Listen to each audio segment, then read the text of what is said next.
Right, I'm trying again here. I don't really get this with the technology. It's not, and the small pads with the fingers. Nah.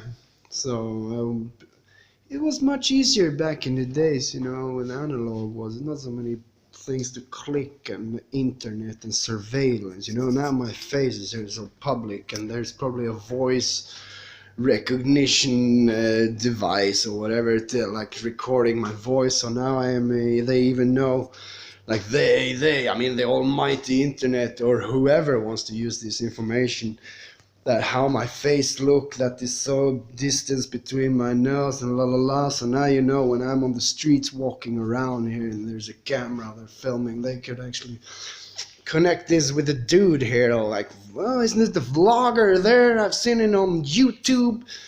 So we have this face recognition device here, cameras and all, surveillance. And back in the days, it was much more easier, man. Well, easier to yeah, what does it, and then you ask, like, what does it matter if they recognize you, eh? What does it matter? What do you care? Well, why do I care is actually that the state wants to know where I am, I think, pretty much, because I have children, and the state doesn't really want me to have children. Because my hands, my clothes are too torn. I cannot really wear clothes like this, I cannot really have the ideas that I have in my mind. Oh no, man.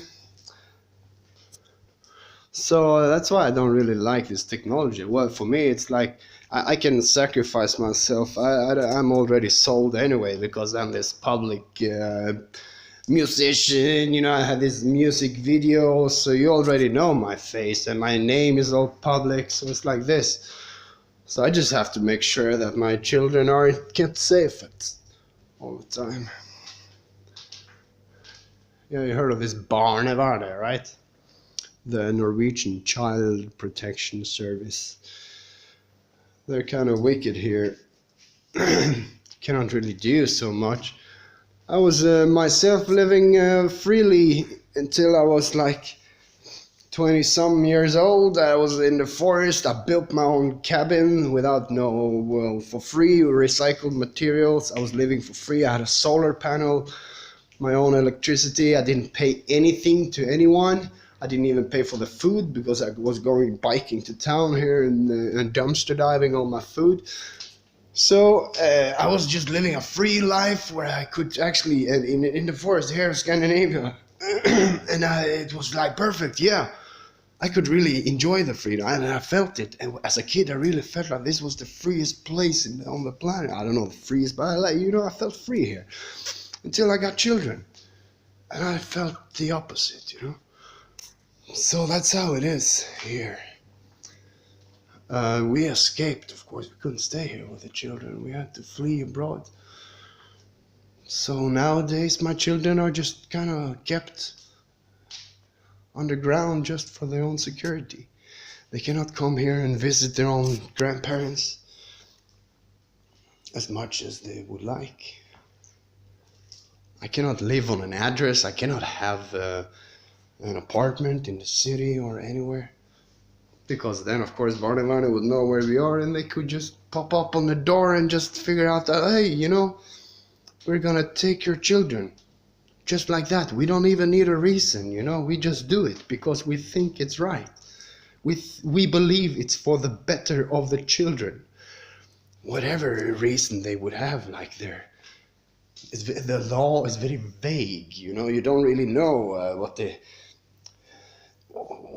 to expect from them, They're saying that they're doing stuff for the better of the children. That's in the law. Like, what is the better of the child?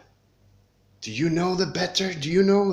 Obviously they know the best, so the best would be like if the children don't have the newest iPad or the newest Gore-Tex shoes or their Nike Air Jordans and all the materialistic bullshit and all the yeah, whatever, it could be whatever reason in the world. If they're not eating meat, if they don't like Manchester United, and if their father is a Liverpool fan, and this child protection service dude, and he had a clinch with that father since they were kids, and it could be like a personal vendetta or whatever, and they could just use the children as a cannonball. And it's kind of scary to even have children here. Yeah, so yeah, it ended up being about Barnevernet, this vlog here. Yeah, random. Till next time, we can figure out what to talk about. I saw on the other video I had some comments, but this fucking technology doesn't even make me see that comment. I'm pushing on the screen here. Can I just read what the fuck they're saying here? No, you cannot. Technology sucks. Well, until next time, peace and love.